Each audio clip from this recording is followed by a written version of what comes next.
Ladies and gentlemen, please rise for the academic procession and the Chancellor.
I declare that the 632nd Convocation of McMaster University for the declaring and providing of degrees is now in session. Please be seated.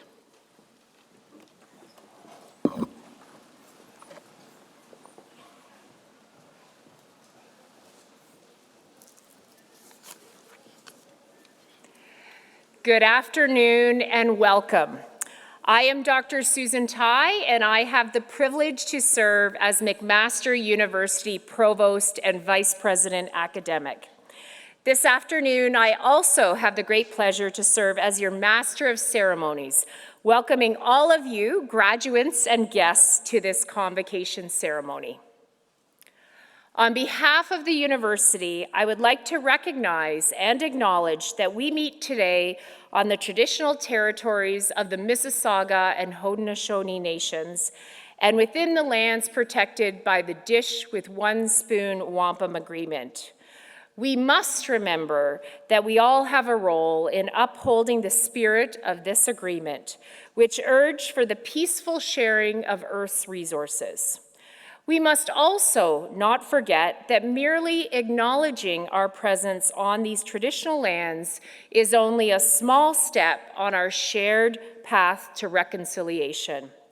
I challenge you to consider how you can foster reconciliation among the many peoples that inhabit these lands. I would like to start today's proceedings by acknowledging some of the notable leaders joining me on stage today. Our Chancellor, Ms. Santee Smith, President and Vice Chancellor, Dr. David Farrar, Vice Provost and Dean of Graduate Studies, Dr. Steve Ranilovic, Vice Provost, International Affairs, Dr. Bonnie Iboa, Vice Provost, Teaching and Learning, Dr. Kim Dye, Dean, Faculty of Social Sciences, Dr. Jeremiah Hurley, Associate Deans, Directors, Chairs, faculty members, and honored guests. Before we start our formal program, I kindly ask everyone in the hall to switch off any electronic devices. I would now like to call upon our Chancellor, Ms. Santee Smith, to make her welcoming remarks and deliver the Thanksgiving address.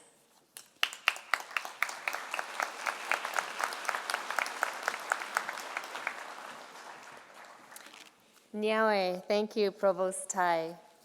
Sego, Sevagwego, Santee Smith, Dagalunyakwa. Greetings, everyone. Welcome, honored guests, staff, families, friends, colleagues, and McMaster University faculty members, and most importantly, graduands. What an exciting day to share and to celebrate accomplishments and to extend our gratitude. I'm pleased to share with you the Ohandu Galiwadegwe, the words spoken before all else, also called the Thanksgiving Address, spoken in Gayengeha, the Mohawk language. Se watahosios ne gat ne galiwesa, ne ona ne angalihohetste ne ganawala dansula.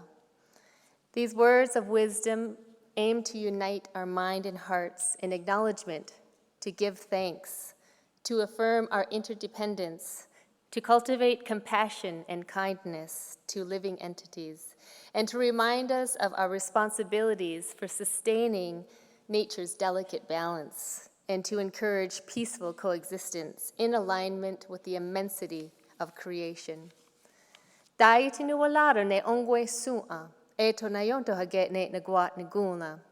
We give greetings and gratitude to the people, human beings, our ancestors, our friends and family, so be it in our minds.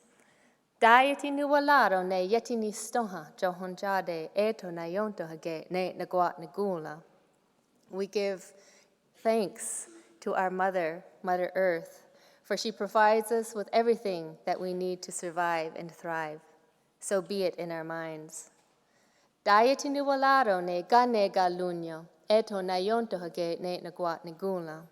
We offer greetings and acknowledgement to the waters, from the oceans to the streams, to the waters in our body, the waters that quench our thirst.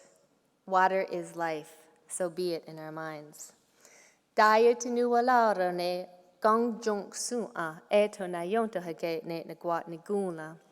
We give thanks to all of the fish who help to purify the waters and provide us with sustenance, so be it in our minds.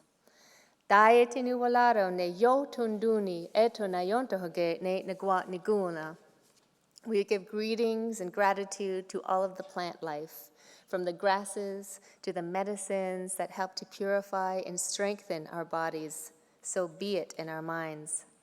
Dayati nu walaro ne yodzi no wasua, eto na yonto hage ne nagwat nagula.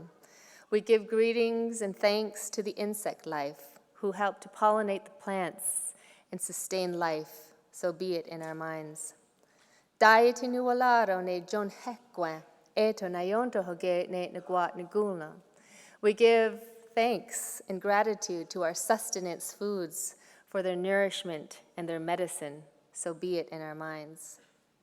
Dayati nu walaro ne wahyari yunta, eto na yonto hage ne nagwat nagula. We give thanks to all of the fruit who help to nourish our bodies. So be it in our minds. Dayati nu walaro ne gundiryo, eto na yonto hage ne nagwat nagula. We offer greetings and gratitude to the animals, some who sacrifice their lives to help sustain us.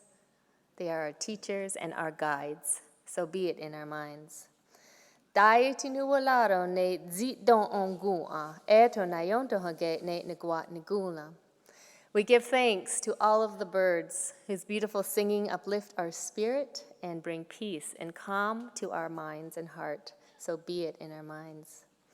Dayati nu walaro ne galunda ongua, eto na yonto hage ne nagwat nagula. We give greetings and gratitude to every species of tree. We cannot live without the oxygen they provide us. The roots and sap provide nourishment and cleansing for our body, and we are grateful for their shelter and shade, so be it in our minds. Dayati nu walaro ne zower la warnier, eto na yonto hage ne nagwat nagula. We offer greetings and gratitude to the circulating winds who travel the earth, bringing new life and breath. Through observing the winds, we understand the cycling of seasons and messages about the environment, so be it in our minds. Dayati nu walaro ne ladiwerlas, eto na yonto hage ne nagwat nagula. We give greetings to grandfather thunderers for purifying the air and awakening the earth and awakening us. The powerful force of lightning and thunder bring on the replenishing and renewing rains, so be it in our minds. Datsi dawanu walaro ne anjangeni galakwa eto na yonto hage ne nagwat nagula. We offer greetings and gratitude to our eldest brother's son, who appears consistently each morning to provide us with sunshine, protection, and energy for all living things. So be it in our minds. Dayati nu walaro ne asatanega wat nirale eto na yonto hage ne nagwat nagula. We give greetings and gratitude to Grandmother Moon for lighting up the nighttime sky and for her powerful pull on our waters, governing of cycles of women and birth. So be it in our minds. Dayati nu walaro ne yodzi stohuar lunyo, eto na yonto hage ne nagwat nagula. We give greetings and thanks to the stars, to the cosmos, for providing us with direction, guidance, and for dazzling our eyes when we look into the nighttime sky. So be it in our minds. Dayati nu walaro ne deon kiadadom, eto na yonto hage ne nagwat nagula. We give greetings and gratitude to our protectors, our spiritual guardians, who provide us with clarity of mind and peace in our hearts. So be it in our minds. Datsi dawanu walaro ne gansan stancer logoa sa oyela eto na yonto hage ne nagwat nagula. We give greetings to all of creation, the immense creative energy that lives and moves in every entity, and that lives and moves in all of us. Da eto ni kawanage da eto. This humble acknowledgement is a reminder of the immensity of the creative living universe of which we are a very small part. It frames our responsibilities as protectors of nature and active upholders of skana, which means peace and balance. Peace and balance in ourselves and in relation to our kin, our community, and the environment.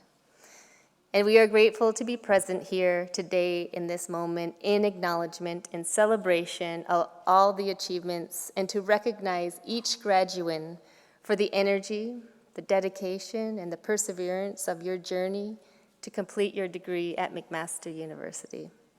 It's an exciting time for all of you who are graduating, and often it's more exciting for the people who were there to support you along the way, in many cases, playing a key role in you graduating. So today we acknowledge everyone, our special caregivers, supporters, and the guidance we receive from family, friends, and colleagues, and McMaster University staff and faculty. Graduands, you have achieved a great deal to get to this moment. Congratulations, celebrate, be reflective, enjoy this time, and soak it all in. And we all look forward to what you bring to the future generations. Yoyanale, congratulations to the class of 2023.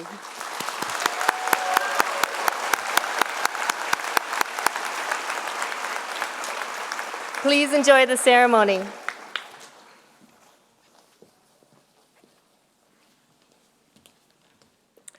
Thank you, Chancellor Smith. I would now like to introduce the Dean of the Faculty of Social Sciences, Dr. Jeremiah Hurley, to make his own welcoming remarks and then present the honorary degree recipient.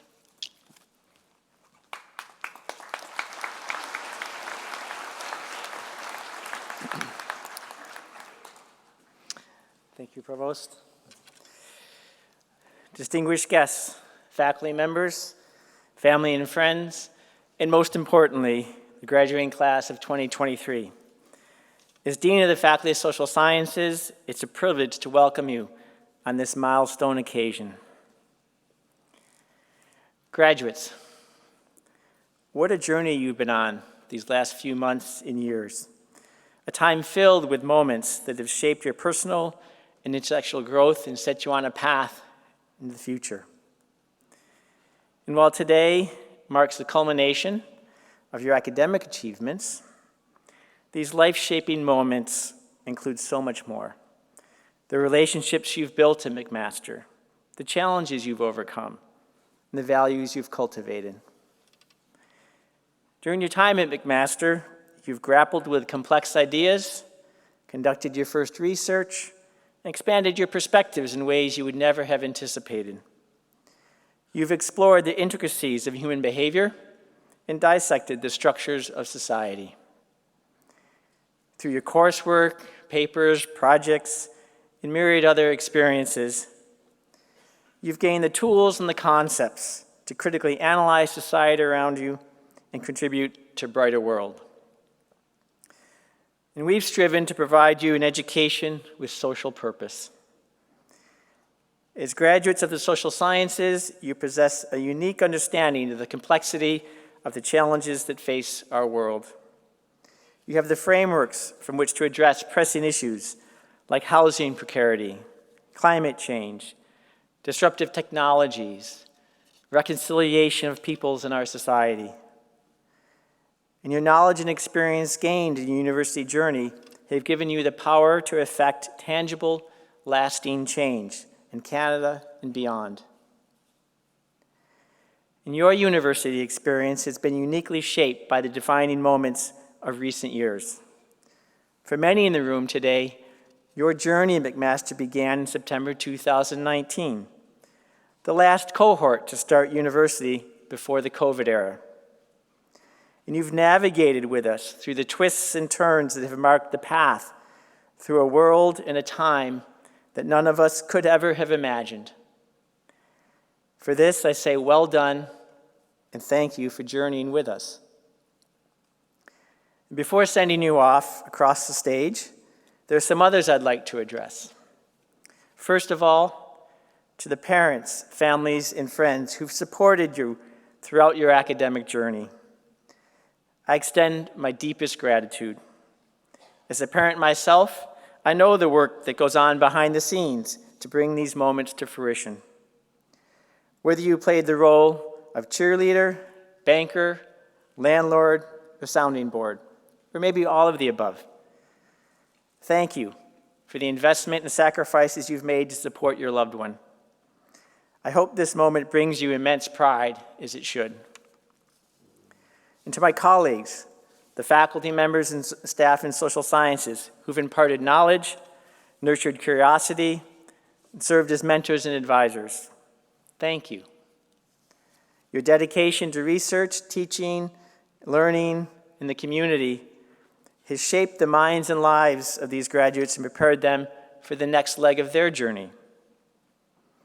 And to everyone, thank you for being here to mark this milestone. Today, graduates, we celebrate all that you have achieved and honor the countless moments of courage, stamina, growth, and just plain hard work that brought you here. Congratulations, class of 2023. We eagerly await hearing all about your accomplishments in the years to come.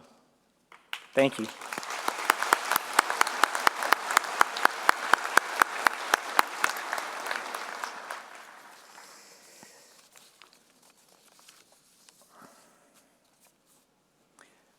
Chancellor Smith, by the authority of the Senate of McMaster University, I have the honor to present Andy Knight.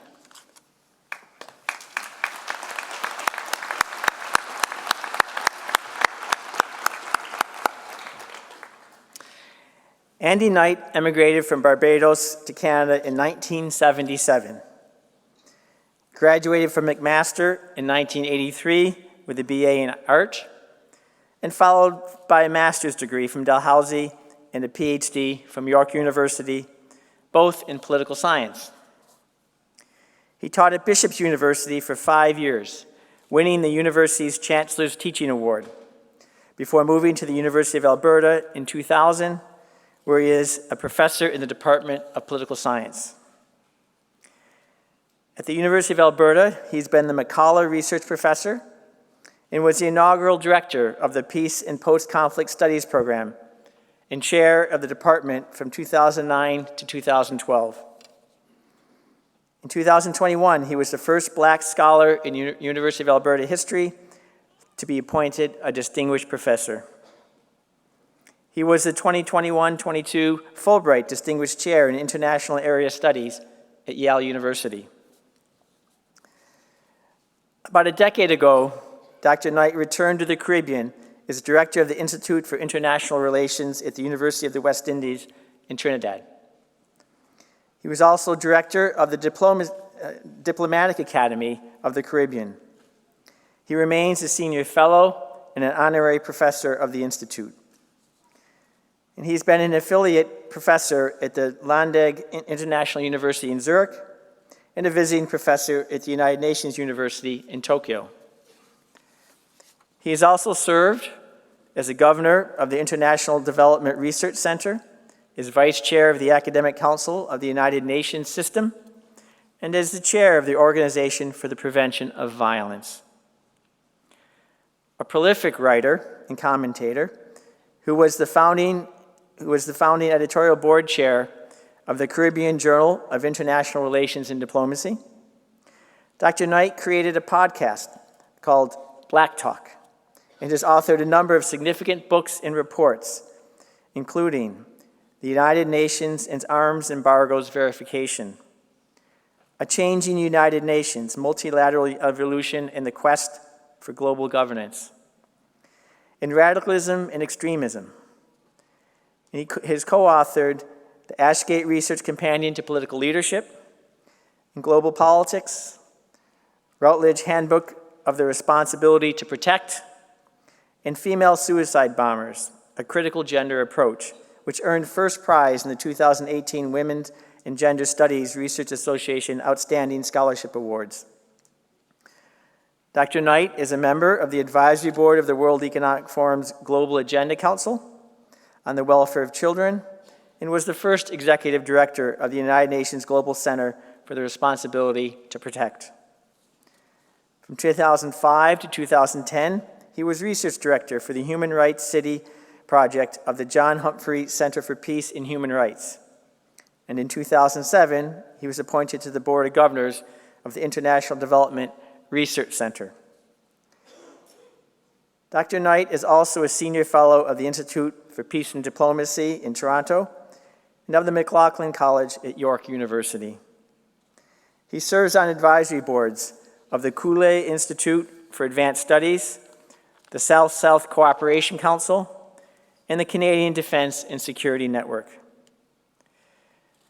Dr. Knight received the Harry Jerome Trailblazer Award and the University of Alberta African Students Association Outstanding Community Engagement Award. He was named one of Alberta's 50 most influential people by Alberta Venture in 2008 and was inducted into McMaster's Alumni Gallery in 2014. Chancellor Smith, Andy Knight is a fellow of the Royal Society of Canada, whose citation describes him as a world leader in the study of international organizations, global governance, and human security. I ask that you recognize these accomplishments by conferring upon Dr. Knight his second McMaster degree, a Doctor of Laws honoris causa.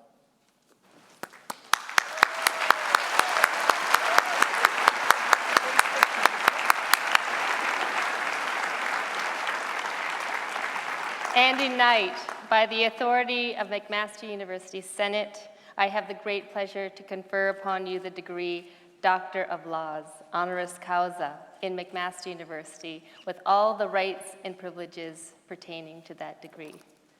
Congratulations. You can go and sign.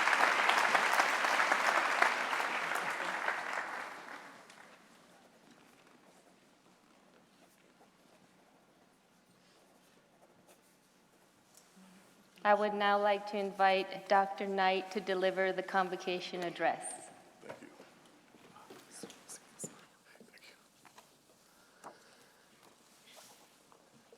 Thank you very much.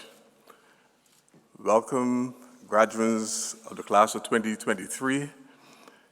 I know all protocols have already been observed, so I'm not going to go through the long list of people that we need to thank on the stage, but just want to acknowledge Dr. Farah and his team for giving me this opportunity to be here today. I'm thrilled to be present here today at this Faculty of Social Sciences Spring 2023 Convocation to accept with the deepest gratitude an honorary degree from one of Canada's finest educational institutions, one that just happens to be my alma mater, McMaster University. I'm very proud of McMaster University.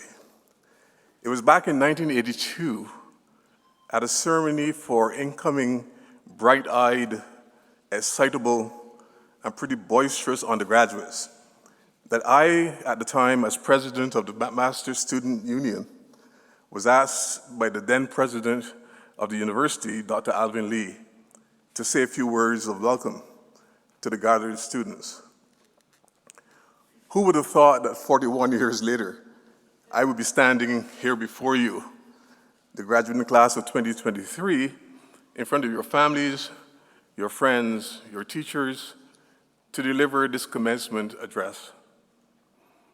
How did I get here? That's a question I keep asking myself incredulously. In fact, it was the first question that popped into my head on that very hot day on the 25th of February, 2023, in the lovely and thankfully air-conditioned Envoy Hotel in Abuja, in Nigeria. I was there preparing to observe the Nigerian presidential elections as a member of the Commonwealth Observer Mission. How did I go from an ordinary undergraduate student at McMaster University to being asked by the president of the university if I would be willing to accept an honorary degree from my alma mater? Apparently, President Farah, your office seemed to have had a difficulty tracking me down to give me this wonderful news. For this news to reach me in Nigeria, it took a relay of messaging that started with Owen Saul. I don't know if Owen is here, but I want to thank you, Owen, in the President's office, to David Moore, a colleague of mine who is right here in the front row, who's always been a faithful friend and have kept me informed of the goings-on at McMaster over all these years. Through to my good buddy and loyal friend, Alex Dashko, who apparently is not here today, but wanted to be here. So I want to thank you all for this opportunity, this relay team, for passing on this wonderful news to me of my nomination for the honorary degree at McMaster. And as much as I'm tempted, like any political scientist and political science academic, to deliver a lecture to you, I'm not going to do that today. I'm going to avoid doing that. And instead, let me briefly tell you a bit about where I came from and how I somehow managed to get here. I titled my talk, How I Got Woke. How I Got Woke. There's a lot of controversy over this simple term, woke, these days.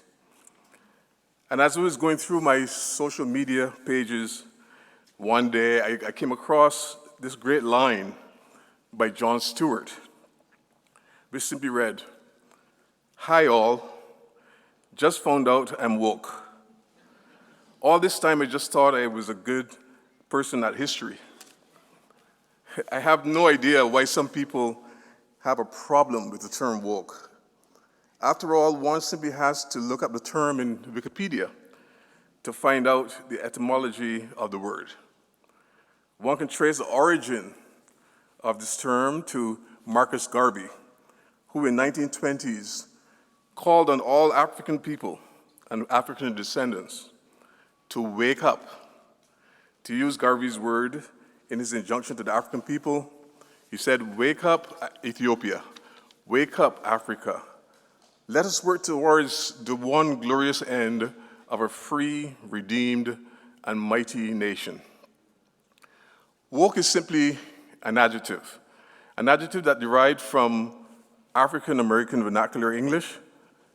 It describes the act of being alert to racial prejudices and discrimination. But it's also been used more broadly to refer to acts of being aware of social inequalities like sexism, ableism, ageism, etc. It's also been used to identify causes of white privilege, microaggression, and those social and political issues that negatively affect BIPOC people, Black, Indigenous, and people of color. Basically, to be woke simply means to be awakened from one's slumber. In effect, to be aware or to have political consciousness of the injustices and the marginalization suffered by Black, brown, and Indigenous people at the hands of white privileged individuals. No wonder folks on the political left, and particularly Black Americans, as far back as the 1930s, used the phrase "staying woke" to remind the marginalized that they should constantly be on their guard against acts of racism, sexism, and forms of discrimination that have been rife within American society. It is also no wonder that since the Black Lives Matter protests, in particular, that members of the political right, mostly far right, in several Western countries began using the term in a pejorative way, almost as an insult for the various progressive and leftist movements that brought attention to the subtle, blatant acts of racism for those on the political right and the far right have been responsible. You have probably heard of the adage, where one stands depends very much on where one sits. I was born in a tiny little island, a subaltern island of Barbados. You all probably know Rihanna, right? Yes, she was born there too.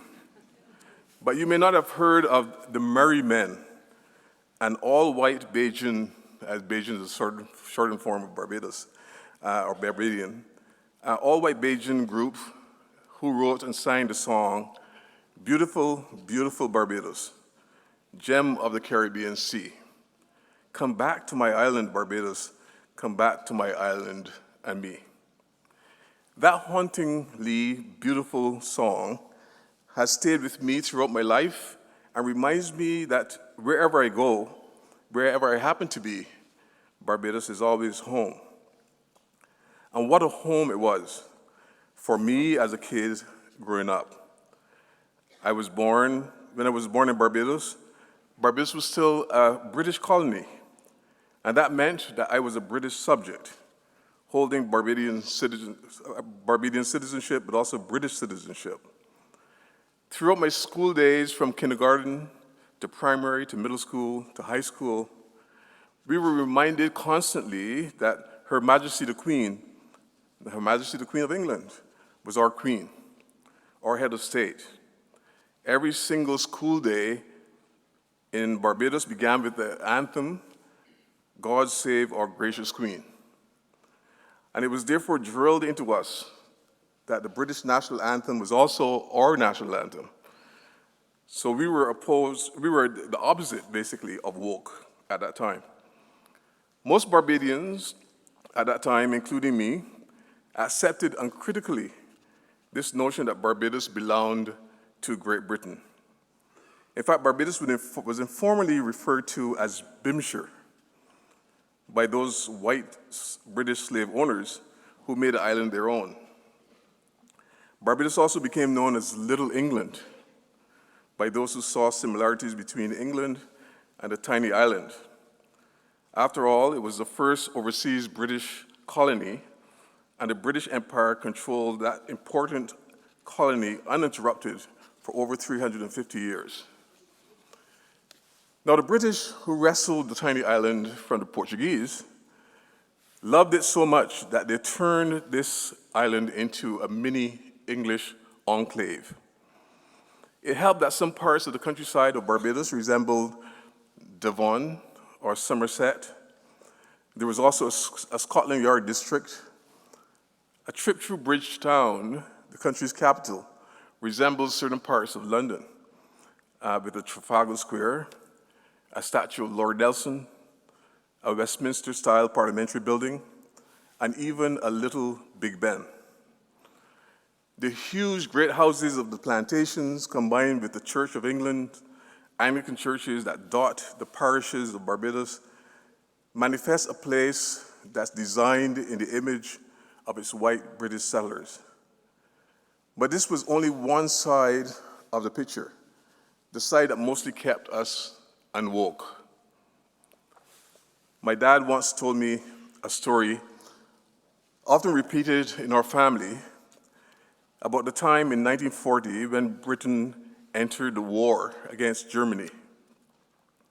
Grantley Adams, a relative of ours, who later went on to become Barbados' first premier, sent a cable to King George VI, which said simply, "Go on, England, Barbados is behind you." The Barbadian-Canadian novelist Austin Tom Clarke, whose excellent archives are stored right here at the McMaster University Library, refers to Adams' cable as nothing more than a joke. He said in his 1980 memoir, titled Growing Up Stupid Under the Union Jack, that's the title of his book, that the cable caused Barbados to become a laughingstock around the world. It demonstrated how unwoke Black Barbadians really were. The well-known Barbados-born Canadian novelist, Cecil Foster, who incidentally went to high school with me in Barbados, reminded me recently of the incident that initiated wokeness in us.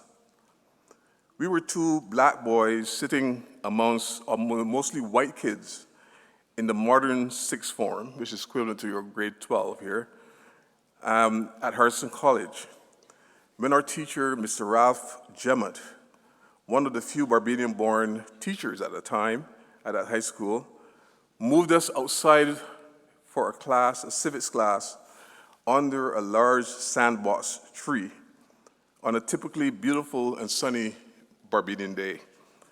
It was exciting because on that day we had a visitor, a guest speaker, a bearded black man with a dashiki, and African beads around his neck, bangles on his arms, and an afro that reminded us of Angela Davis, the radical Angela Davis from the United States. That man was Austin Tom Clark, who was at the time going by a black Islamic name, but who lived in Canada and was known simply as Tom.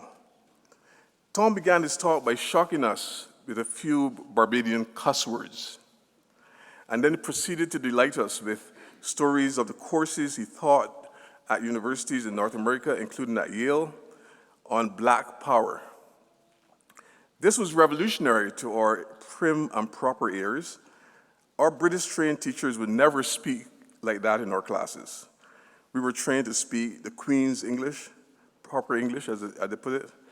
Cecil and I were particularly drawn to this man because he, like us, attended Harrison College, although it was a couple decades before we did. But he was also, like us, an outsider in this formerly all-white school that was established in 1733, initially only for the sons of British plantation owners and upper-class white folks and light-skinned capitalists who were the political and economic elite on the island. This high school was reserved for young boys, and there were only boys at the time, the boys' school, who would someday take over the management of this tiny island, Little England, as they call it, and run it exactly the same way that their forefathers had. And how did their forefathers manage this microcosm of the British Empire?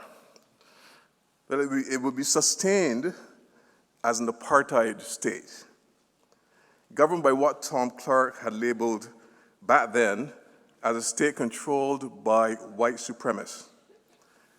He's probably one of the first people to use that term, white supremacists.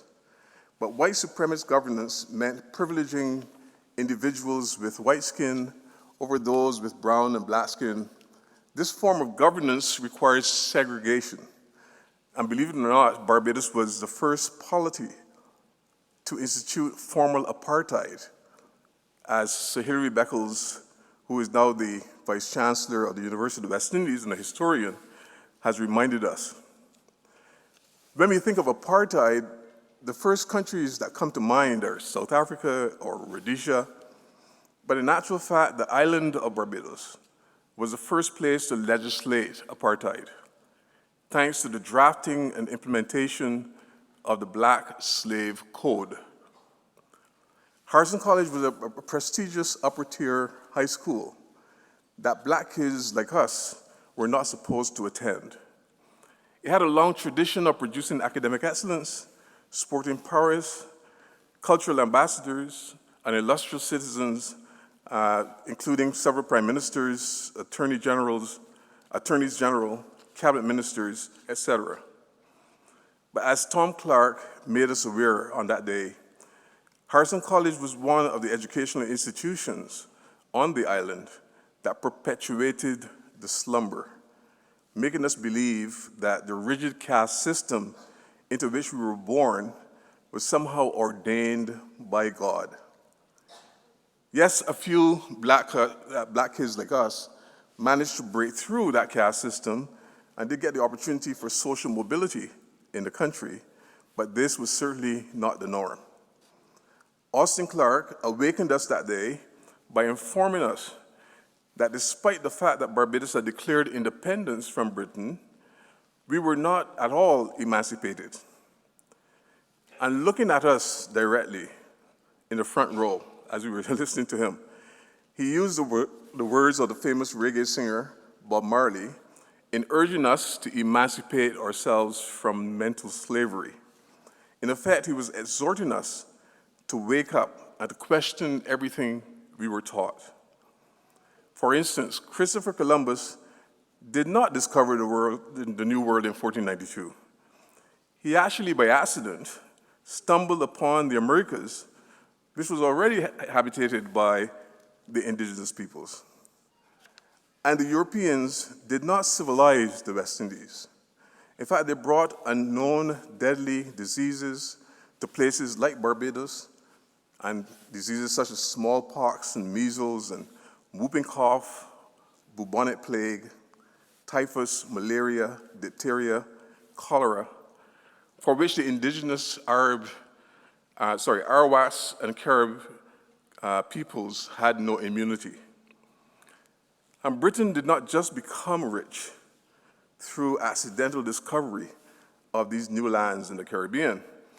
It got rich by dominating the transatlantic slave trade, by utilizing free labor of indigenous peoples, trafficking in arms, in African slaves, and Indian indigenous servants.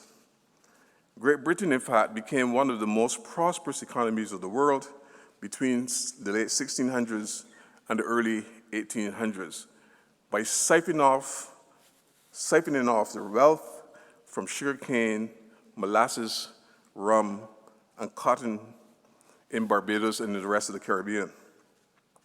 Its industrial revolution was built on the capitalist mode of production, which exploited the free labor of people with black and brown skin, and which was fueled by an embedded ideology of white supremacy in a constructed slave society.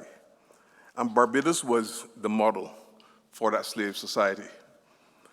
Our British educated teachers kept us in the dark by hiding those facts from us.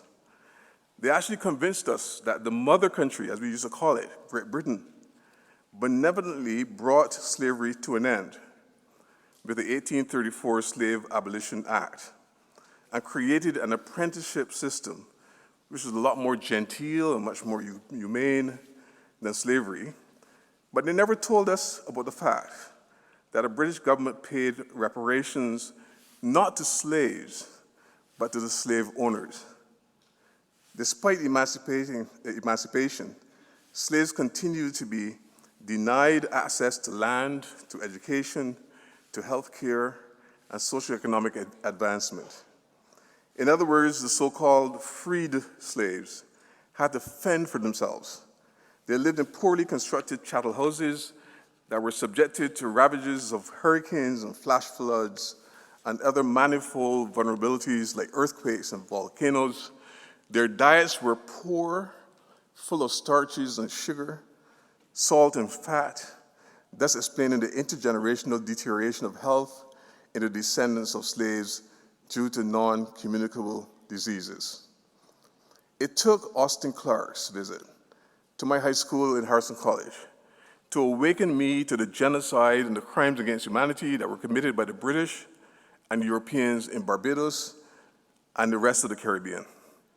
At the end of his enlightening talk, both Cecil Foster and I were the first to gravitate towards him to get his advice on what to do next with all of this newly acquired knowledge.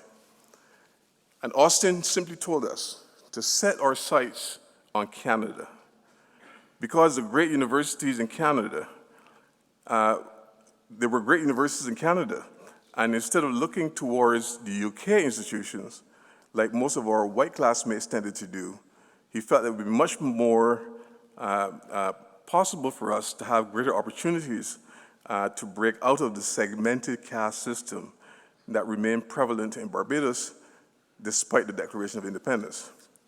Furthermore, Canada held the promise of multiculturalism, and therefore its political ideology would be more favorable than in places where one's black skin could be immediately disqualifying. So I took him up on that challenge, and I came to Canada by myself. I spent 1 year in grade 13 at Beamsville District Secondary School, can't believe it, just getting accumulated and acclimatized to the new environment. Two great families in that area, the Mings family and the Stiles family, and Ken Stiles is here tonight, I think, Ken Stiles. Two great families. They helped me with my transition in ways that they could never understand. I owe them much gratitude. I enrolled at McMaster University in Fine Arts and Political Science, as was mentioned by the Dean. And while this university, like all Canadian universities, was still very Eurocentric in orientation, teachers at McMaster taught me how to think critically, how to search out non-European sources, how to identify the biases of scholars, and how to never lose sight of where we were from.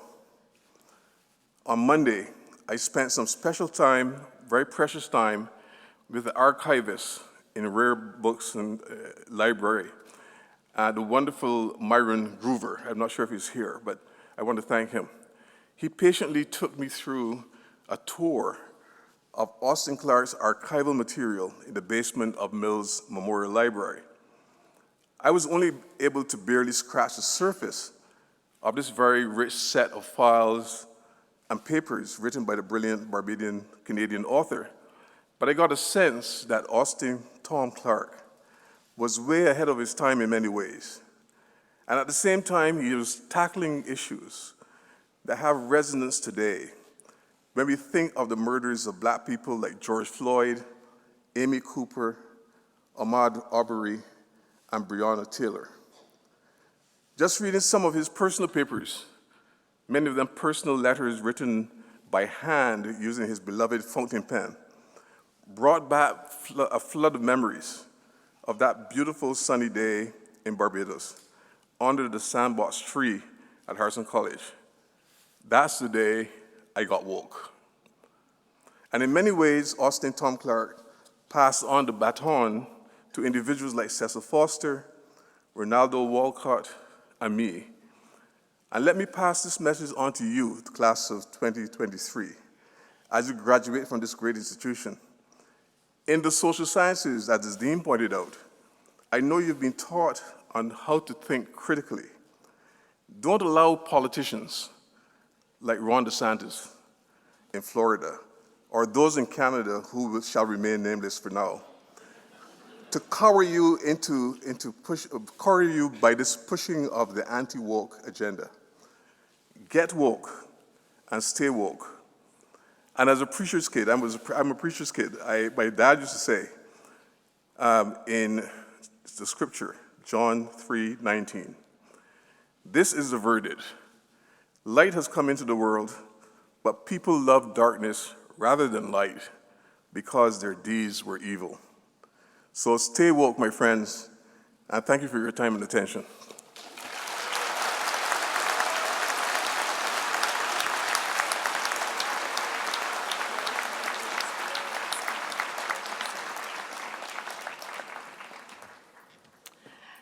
Congratulations, Dr. Knight.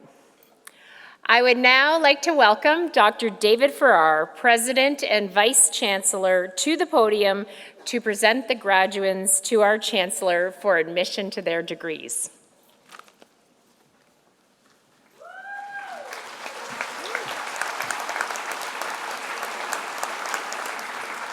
Will the graduands please stand?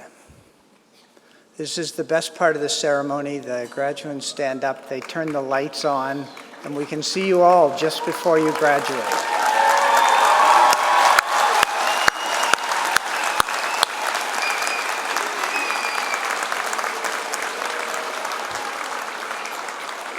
Madam Chancellor, on behalf of McMaster University Senate, I present to you these candidates and those in absentia in order that you may confer the appropriate degrees upon them, and I bear witness that they are worthy and suitable. Graduands, by my authority and that of McMaster University Senate, I have the great pleasure to admit those before me today and then those in absentia to their individual degrees at McMaster University with all the rights and privileges pertaining to those degrees. My sincere congratulations to you all.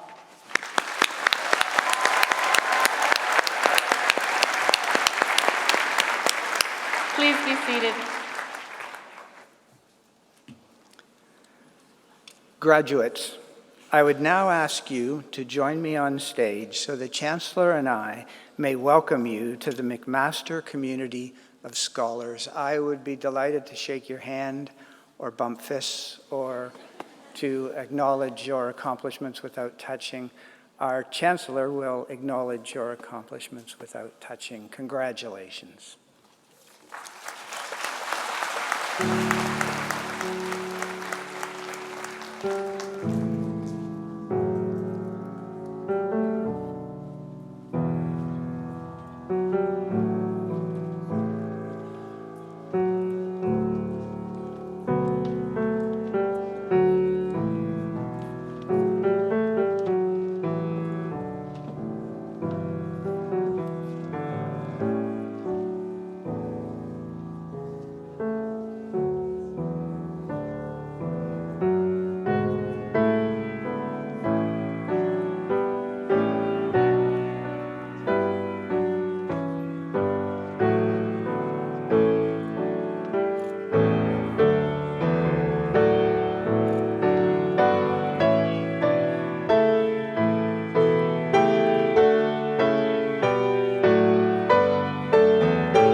Honored guests, so that each graduate's name may be heard, it would be appreciated if during the presentation of the graduates, you would hold your collective applause to the end of each degree category. Thank you. Madam Chancellor, may I present to you the following graduates of the degree Doctor of Philosophy. Éloi Bérubé.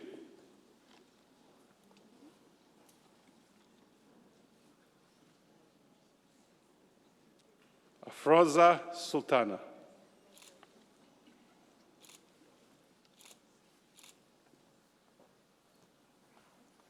Scott Andrew Smith.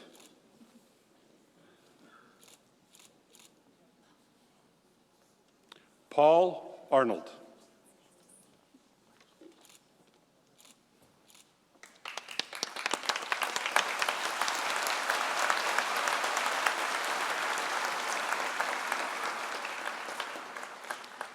Madam Chancellor, may I present to you the following graduates of the degree Masters of Arts. Hasib Moham Javid. Ama Alan. Rahul Gonagutla. Conroy Christie.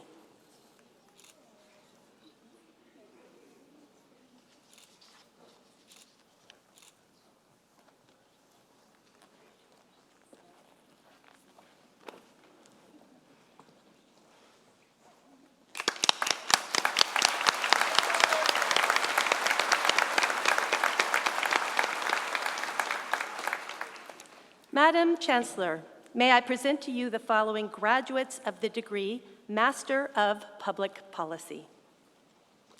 Ayan Fikret Amr.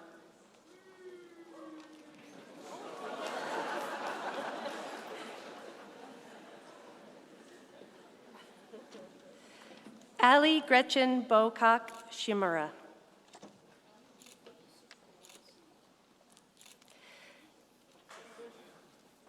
Giovanni Dominio Casal Galati. Kristen Ashley Choi.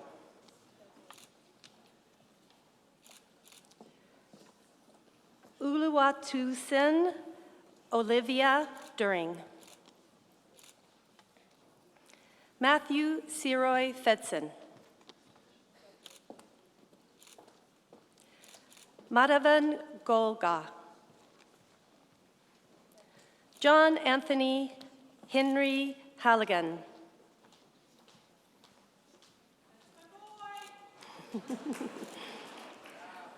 Olivia Ann Hughes. Mahu Khan.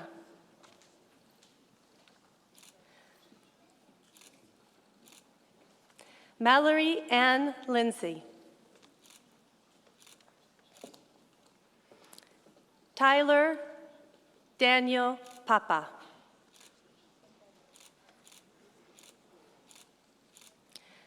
Sean Nathaniel Richards. Kiran Sugrim Maharaj.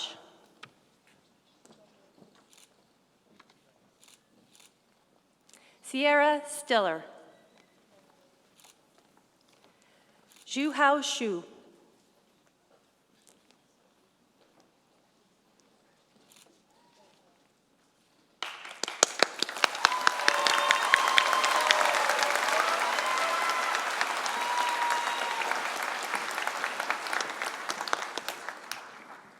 Madam Chancellor, may I present to you the following graduates of the degree Honours Bachelor of Arts.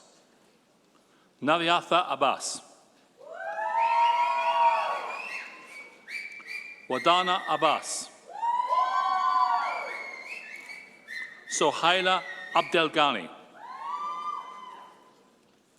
Agbeke Oluwajubla Adesola. Reem Adnan.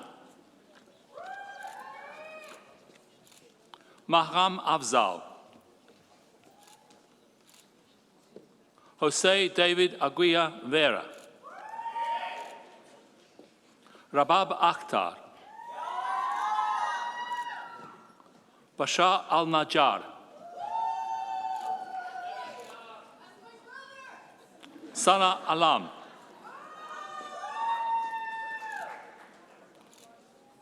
Bushra Ali Merdan.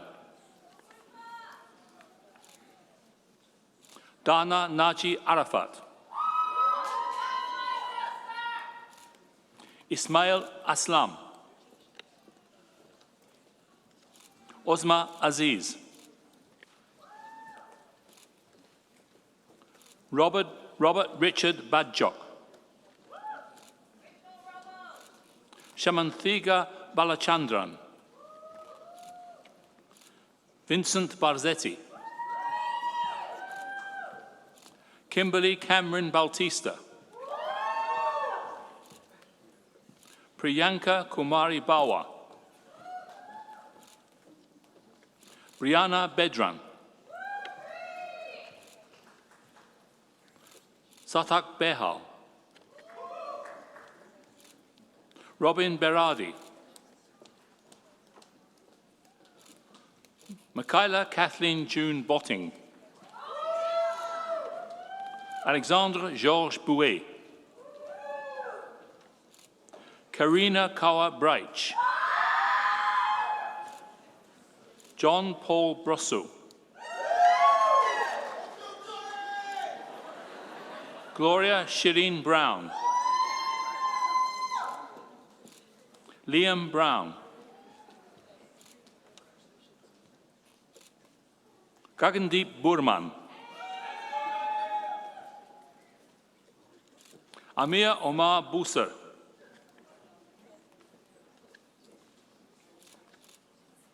Lauren Nicole Charman. Christopher Luke Churchill. Alana Nicole Colton.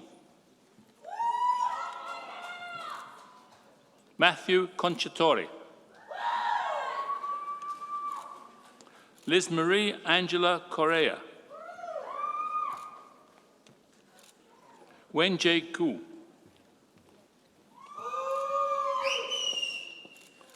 Phoenix Camille Cumberbatch. Keshin Dang.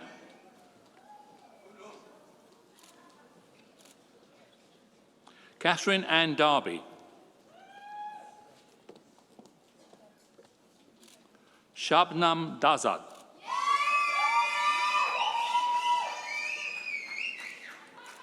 Cecilia Rose Di Trapini.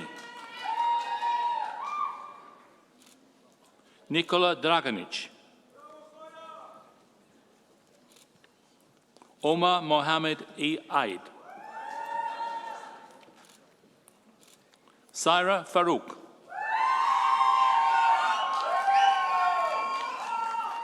Madeline T. Fletcher. Skylar Isabel Ann Fogel. Ashley Joan Fulgencio. Shreya Ghosh. Claire Alexis O'Rourke Gopal.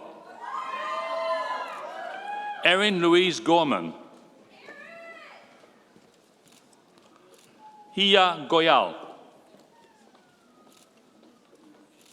Jessica Greenwood. Gia M. Haggith.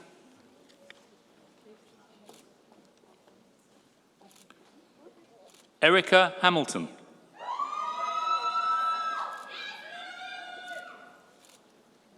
Ali Ahmed Hamad.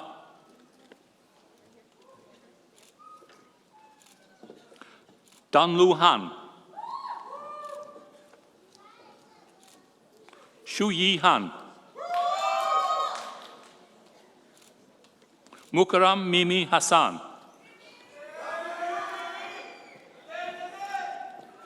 Aidan James Haywood Boyer. Erin Marie Heffer. Bushra Helba. Thomas Gordon Hett. Mariana Gabriela Higgins. Alim Hirji. Jenna Hirji. Shingari Hermes. Etinosa Daisy Imaswen. Carol Mark Yagubchak. Sagal Nyama. Iman Jawed Butt. Janti Giraffe. Chen Jin. Maisa Ingenuity. Macy Jonah. Jaskan Singh Kaylee.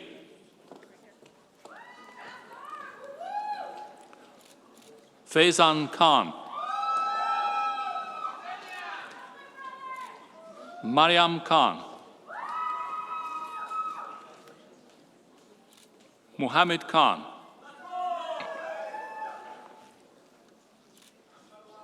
Navjot Kawakatra.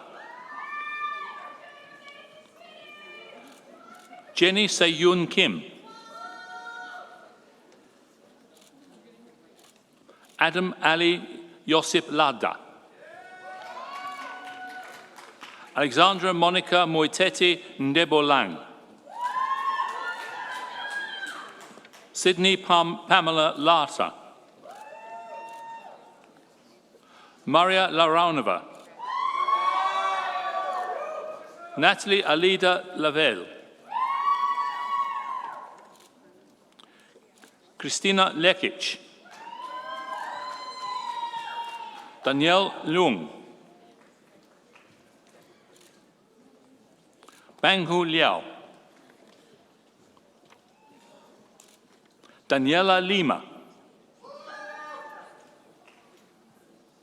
Huili Liu. Tianwei Liu.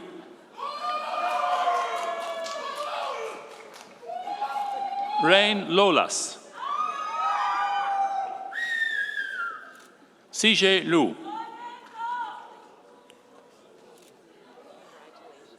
Shengjian Yuo. Elizabeth Alexandria McIver. Suzani Manimaran, Mira Mansour, Colin Mari, Megan Ava Marsh, Connor John Maskell, Sabi Masood, Lillian Mayombo,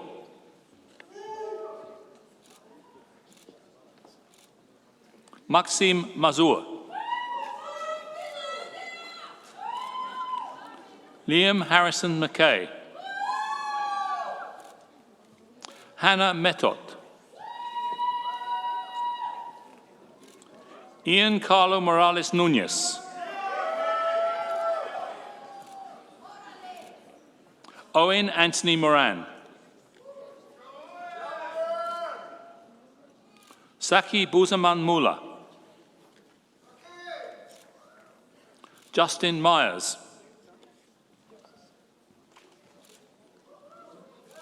Geothika Nia, Naila Mohammed Nassim, Chiok Ying Charlene Ng, Lauren Marie Negro, Yao Sefa Ochere, Marcus John Palladino, Hafsa Paracha, Christina Para Vega, Preksha Patel, Amitra Fukan, Melissa Yolanda Pinelli, Kimali Lehansa Piacena, Claudette Angel Marie Pugliese, Yun Shu, Alisa Victoria Rademeyer, Shoalin Raisa, Sarda Rajrup, Milica Rajcic, Rydel Rene Ramirez Buza, Param Rana, Owen Reed,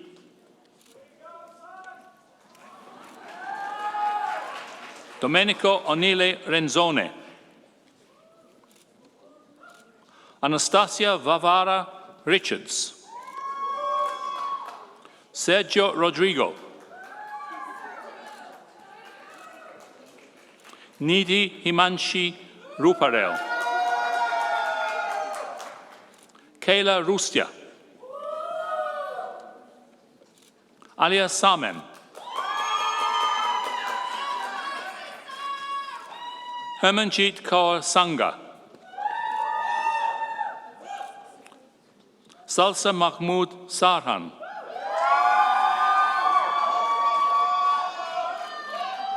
Lina Zbrisa, Isabel Grace Seeley, Ambika Selvaraja, Lesha Shah, Sumaya Maisha Shahadot, Laiba Shaikh, Eileen Shi, Minhal Siddiqui, Manrit Sidhu, Kylan Ruth Sims,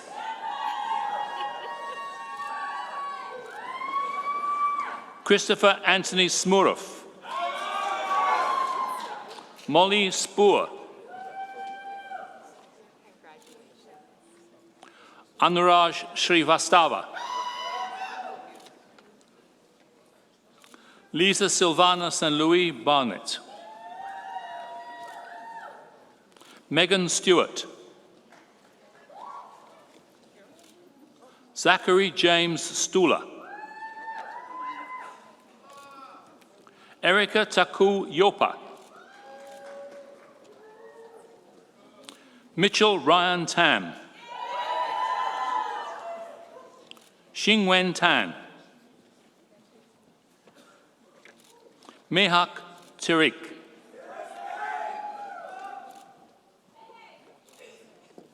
Isha Tomo. Trisha.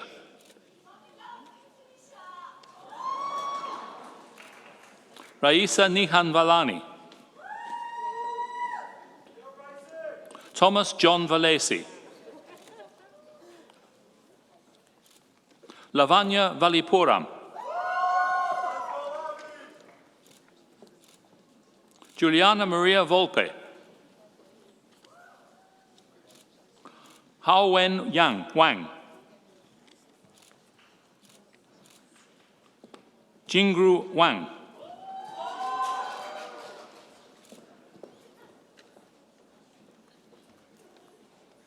Michelle Stephanie Wang Day.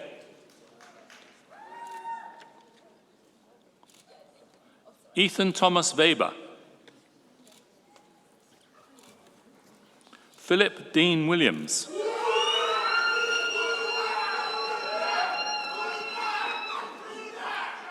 Chelsea Wilson. Susanna Wallace. Elizabeth Puisin Wong. Fan Shu.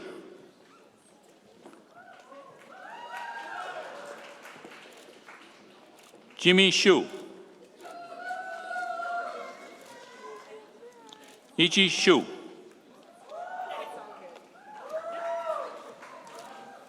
Mohammed Bagir Yakubi. Efren Hernandez Yalung. Jaitong Yang. Ziki Yin. Meng Yuan.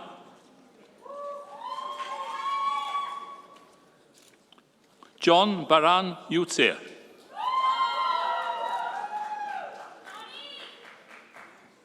Danielle Zaborski.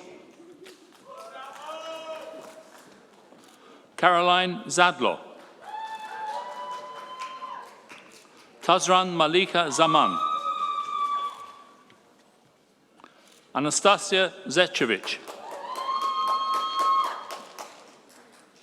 Wan Yi Ju. Sihan Ju.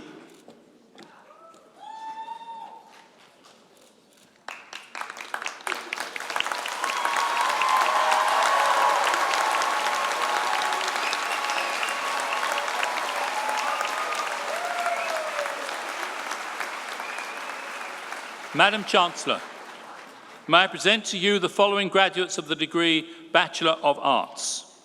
Harun Afandi. Anishan Balakaran. Elena Victoria Botelho. Daniel Brotman. Blake Andrew Burrows.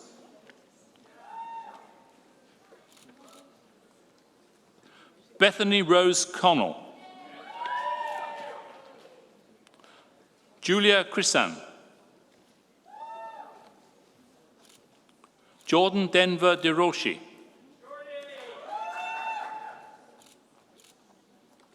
Naveen Quinto Diaz. Vincent Louis Gagliardi. Xiao Yue Hu.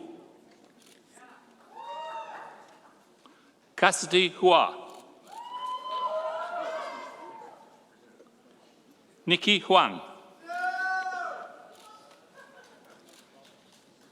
Chidubem Chris Hodigwe. Alfredo Emilio Jimenez Garcia. Rekya Kalya. Amna Vedita Kataria. Yashanpreet Kaur. Shivansh Khanna. Thujithan Kula Segaram. Bangyoy Lee. Shinyu Lee. Connor James McPherson. Mahmood. Mirha Mansour.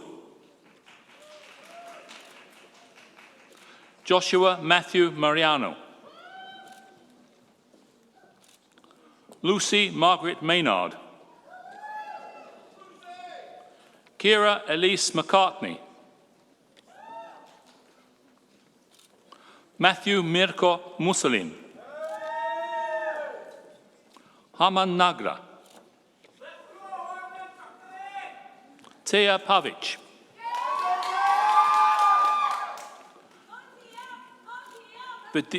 Vidisha Vinsara Pia Digama. Kajinthi Parabaran. Xiaotong Sun. Te Nan Vo.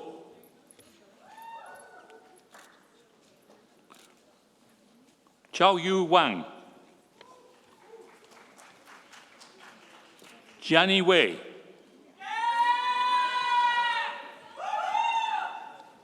Brandon Young.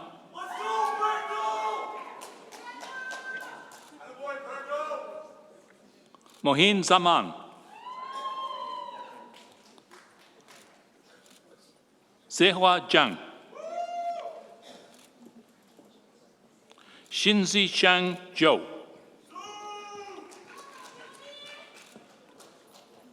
Liting Zhu.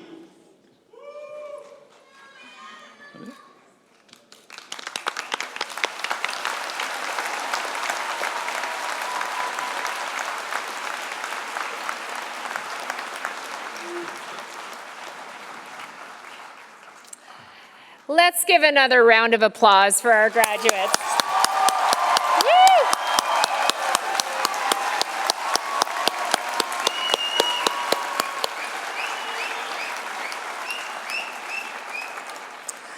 I would now like to introduce Ms. Elizabeth Wong, a graduate of the degree of Arts Honors in Labor Studies and Political Science program, who will be delivering the valedictory address.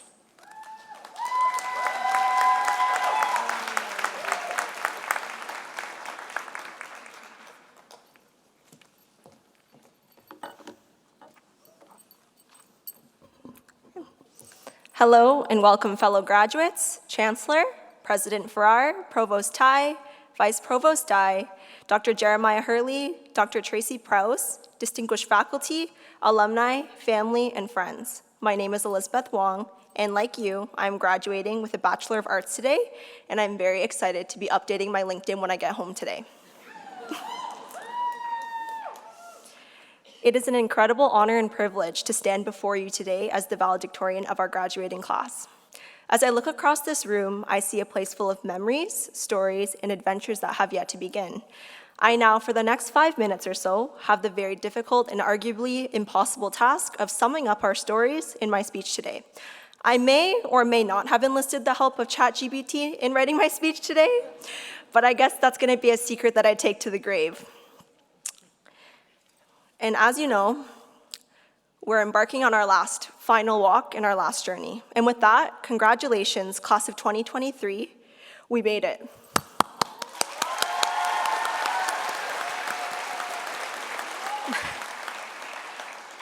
I do apologize if that was a little bit cliche, but it's a must.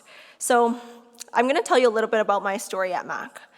Now, I failed a lot while I was at McMaster. So to say that I'm shocked that I'm up here today is a bit of an understatement. In my years at McMaster, I failed my first test, got rejected to many jobs, lost a job for the first time, and nearly failed my career after my first year. Hindsight is 20/20.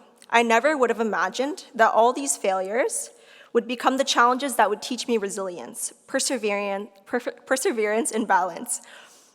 To tell you a little bit about myself, I had an unconventional start to my undergrad. I initially started my journey at McMaster in life sciences, but quickly realized that I was really unhappy and unfulfilled. I was a complete shell of myself, and I lost a sense of who I am. I remember feeling like a complete failure to myself and my family because I couldn't get those 12s or ace those midterms. I had hit my lowest low until I decided to take a leap of faith and follow my heart to political science and labor studies, despite never taking a course in either program. To any potential first years out there, that's a terrible choice. You should definitely take a course before you completely switch your programs. So you should definitely do some research. I never looked back, and I'm so grateful to all those who encouraged me to make that choice and to choose what I wanted for my future. During our time at McMaster, we cried, we laughed, we studied, we napped, we fought, we persevered, and we lived. We built communities here, we had to say goodbye to many friends, and rebuilt something really special here on our campus. Our world became something out of a science textbook 2 years ago. And when we came back to this campus, we had to learn how to live and learn with one another again. It was not easy, but we came back and tried new things, failed and tried other things, and succeeded. On this campus, we learned that not all struggles have a resolution, not all questions have answers, and that failure does not mean that you failed. We learned that life is not all about acing exams or reaching milestones. We also learned that the Second Treatise of Government by John Locke would be the longest 150-page book you'd ever read in your life. When we look back at our time at McMaster, we may have had different experiences, but at the end of the day, we will all be Marauders. We'll carry that identity and be a part of this family for the rest of our lives. Today, we celebrate not only our academic achievements, but the challenges that we've overcome, the friends we made, the connections we've cultivated, and the growth we've experienced, and all the other victories in between. While grades and awards are obvious indicators of value, in truth, the little victories that we experience day by day are what have shaped our time at McMaster. Whether it be making it on time for an 8:30, getting a restful 8+ hours of sleep, acing an essay, or getting your first job, these are our little victories that we'll remember forever. If we reflect back on our time here, we'll be able to look back on a million different successes that may have been unseen. We may not see these victories on a plaque or a medal, but we absolutely deserve to celebrate each and every one of these victories. But I also hope today we celebrate all that went wrong throughout our undergrad, because that is a little part of our story. While most people start these speeches with giving thanks and gratitude, I decided to keep it till the end. I believe that as we close this chapter and enter our next pathway, we should close off this chapter with the notion of gratitude. In our time at McMaster, we have been supported by our friends, families, classmates, coworkers, faculty, staff, and even strangers. Despite all having different stories, we've all been loved and supported by different individuals that have built us up and pushed us to succeed. Please take this time to look back and reflect on these special people who are here for you, and be sure to share your gratitude with them today. I also want to take this time to share some gratitude with some special people in my life. Mom and Dad, thank you for raising me, and Mom, thank you for always bringing me fruits and snacks when I did my all-night cramming essays. Thank you to my sister Victoria for being my biggest cheerleader and always believing that I could succeed in anything I put my mind to. When BTS has their comeback, I'll definitely pay for our tickets to go. Thank you to my aunties for their unwavering support despite not knowing what I studied in school. Thank you to my friends, Andrew, Hamza, Angelo, and Salsa, for always being there for me and always supporting my snacking habits. And thank you to all the faculty members who encouraged me to be bold and to never shirk from any challenge. I don't think they're here today, but I just want to say thank you especially to Dr. Couture, Dr. Wu, and Dr. Ross for seeing something in me when I didn't see it in myself. And thank you so much to my MSU family for an unforgettable year in contributing to the person I am today. I am forever grateful to all the people in my life that supported me, and I thank you so much for everything. Without you, I would not be here today. I also want to take the time to have gratitude for ourselves. Be grateful to yourself for pushing through all those sleepless nights and those projects that you thought would be your downfall. Mine being the Poli-Sci 2 NN3 essay that we wrote for the research class. Be grateful for the resilience you showed throughout your years at McMaster and for the strength you gave to get to this point. I don't believe that we'll forget the hard times because they'll be part of us. Will we remember the worst parts of university? Probably, but we're also going to be able to look back and remember how hard we worked. But today, we are gathered here for celebration, and we're here to celebrate the ups and the downs, the big victories and the little ones. As we move on to the next phase of our lives, I want us to remember all the challenges we overcame and all the lessons we learned, regardless of how long or short it took you to get here. Congratulations. Congratulations for your resilience and your perseverance. We made it. Now that we're here, we're not the finish line. We're at the start of our next adventure. It's not a goodbye, it's a see you later. And before I end off, I don't know if any of you know me, I have an obsession with 0.5. So as I'm gonna take this opportunity to take a 0.5 of the crowd today, and maybe I'll send it to a few people and then you can get them. But I'm gonna take my cringe moment now.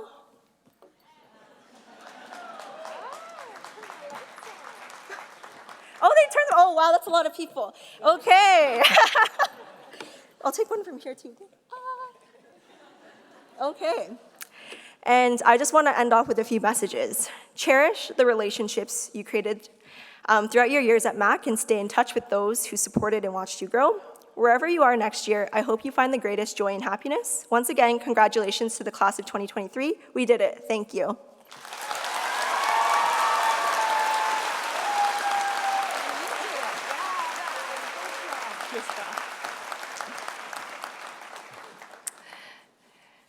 Thank you, Elizabeth.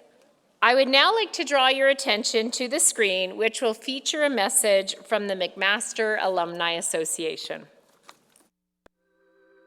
Hello, I'm Kareem El-Imam. I graduated from McMaster in 2006 with a Bachelor's of Science. I'm the current president of the McMaster Alumni Association. In 1894, at the end of our university's first convocation, there were 16 McMaster alumni. Today, you join a family of more than 229,000 alumni in 144 countries. All of us have MAC memories, just like you do. We remember our classes and clubs, our labs and sports. We look back on friends and challenges, on MAC's places, and people, and we know that we share connections with thousands of other MAC grads.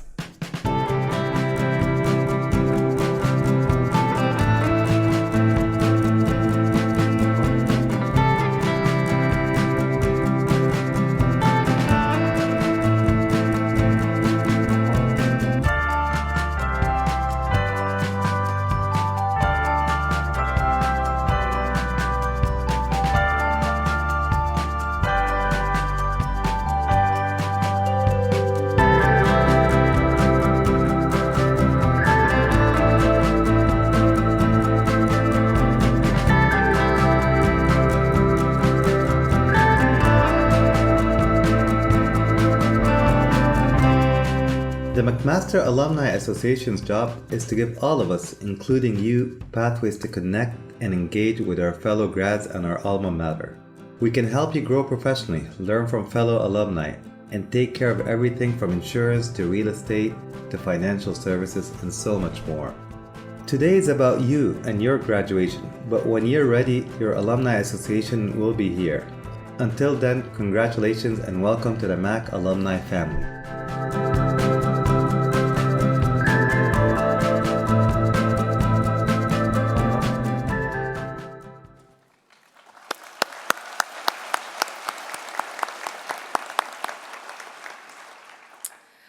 I would now like to invite President and Vice Chancellor Dr. David Farrar back to the podium to deliver his President's Address.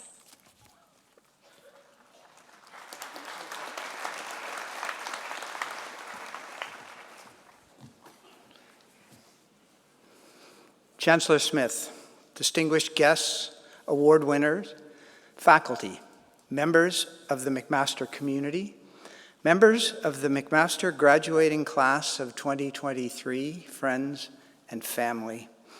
It is good to see you here today in person. The global pandemic we've experienced over the last few years has reminded us of how fragile our lives really are and how much we need to be together. Members of the graduating class, one of the privileges of my role as president is to speak to you on the occasion of your convocation and to offer congratulations on behalf of the university and to tell you how proud we are of you, how proud I am of you. You have had a university experience like no other class. When you started at McMaster, few people knew what a coronavirus was. Almost no one had used Zoom or Teams for meetings or classes. You may have taken an online course or two, but not an entire semester. And even when you're able to return to the learning environment in person, everything has changed. We are back in person full time, but in the time since you began your program, you have lived through a global pandemic. We have witnessed scientists around the world race to find new vaccines. We have watched policymakers make difficult choices about healthcare, and we have experienced a lifetime of learning in a few short years. We are back, but everything has changed. We are now more acutely aware than ever of the future of pandemics. We face the indisputable evidence of climate change and its negative impacts. A war has been raging in Europe for a year, a catastrophe most of us thought was not possible. Disinformation overwhelms facts and reality, and artificial intelligence appears to be outrunning our systems to manage it. Because the challenges seem so great, you need deliberate strategies to take on these significant questions and to make a difference. In the past couple of years, I've often thought of the insights from psychologist Daniel Kahneman's book, Thinking Fast and Slow. Kahneman argues that our thinking and decision-making are subject to all kinds of biases, fallacies, and errors when we think fast. We give too much weight to the wrong things. We ignore or discard information that does not support our point of view. We pay attention to things that happened recently, but ignore events that occurred some time ago. Kahneman invites us to think about thinking, to pay attention to what and how we're thinking so that we can make better decisions. Thinking slow describes what happens during your time at universities. You spend time with people who are considered knowledgeable or experts in their field. You examine data. You consider different perspectives. You look at history. You examine information outside of your own bubble. You make time for conversations, for debate, to hear dozens of different viewpoints, interpretations, or theories, to change your mind, or to develop a more complex understanding of difficult issues, to look for truth in unexpected places. The reality is, every day we use combinations of both types of thinking. We don't have the luxury of thinking slow about every decision and every part of our day. So we identify those big questions where slow, deliberate, analytical thinking is required. During the first few years of the pandemic, we were required to make decisions quickly. Do we close the university to in-person learning? Do we wear masks when we're in public? Who should get vaccinated? At McMaster, we have the benefit of world-class researchers and thinkers who had been working on these issues for years, and that made our fast decision-making much easier. Undoubtedly, the last few years have given you the opportunity to reflect on what really matters to you and what your next steps may be. Maybe your passion will be to address global warming, or to find a new source of energy, or it will be about inequity or social justice, or to find new technologies for the public good, or maybe you'll go on to a career in the arts or in culture. But given the pace of change, it might be a career or a project that nobody has even imagined. How do you prepare for that? You look back over your years at McMaster, and I hope you'll see the answer. You prepare by being curious, by being ambitious, ethical, and determined, by challenging assumptions and focusing on facts, by making courageous choices, and sometimes by giving yourself the time to think slow. Whatever your area of study, your McMaster education has equipped you with the tools to solve critical problems and to make a significant positive impact on our community. I'm confident that you'll take your knowledge, experience, and insight, and from that, you will create a world worth having. And finally, I'll end as our valedictorian did. When you receive your diploma from McMaster, you'll note there's only one name on it, yours. But I suspect there are many people in your life who have helped you get to this day of your graduation.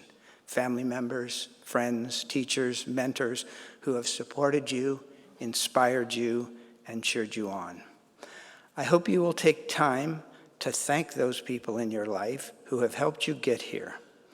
The end of your studies and the granting of your degree may feel as if you're crossing a finish line, but you're actually just beginning, and I wish you the very best on your journey.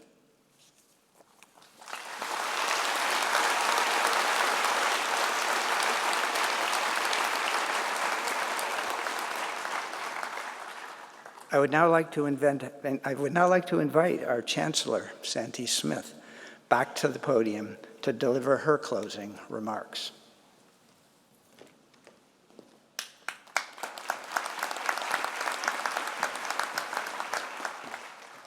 Yoyanale, congratulations to the class of 2023.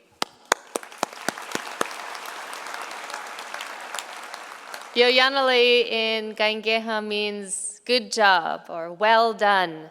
And I would like us all to learn how to say it with me. So I'm going to sound it out first. First sound is yo. Yan. Erle. And together it's yoyanale. Good. One more time. Yoyanale. And one more time like you mean it. Yoyanale. Good job. As a McMaster alumna, I'm looking forward to see where you all go from here, sharing your gifts now and for the future generations. Elizabeth, Dr. Knight, congratulations on all of your achievements and sharing your words and your journey with us to inspire us. As Karim eloquently said in the video, you are now all graduates and members of the McMaster alumna family. Congratulations. Woo!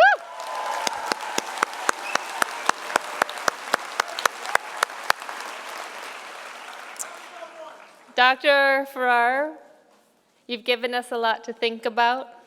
I know that I will personally remember your words of wisdom.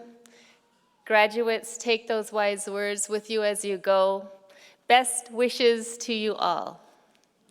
Now in closing, I have a few final announcements. A reception will be held for graduates and their guests in the Wentworth Room C in the Convention Center immediately following the ceremony.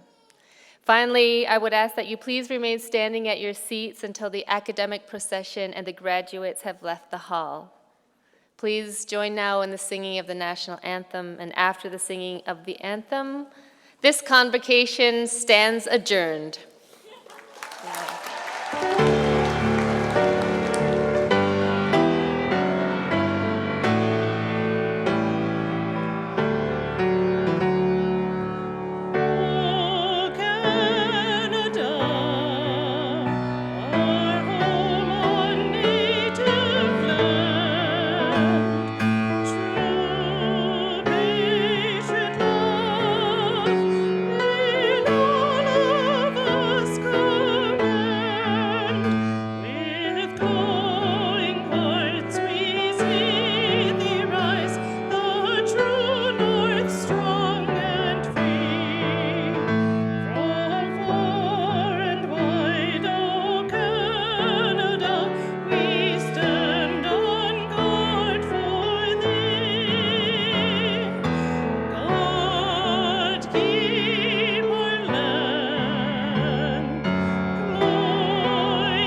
Woo!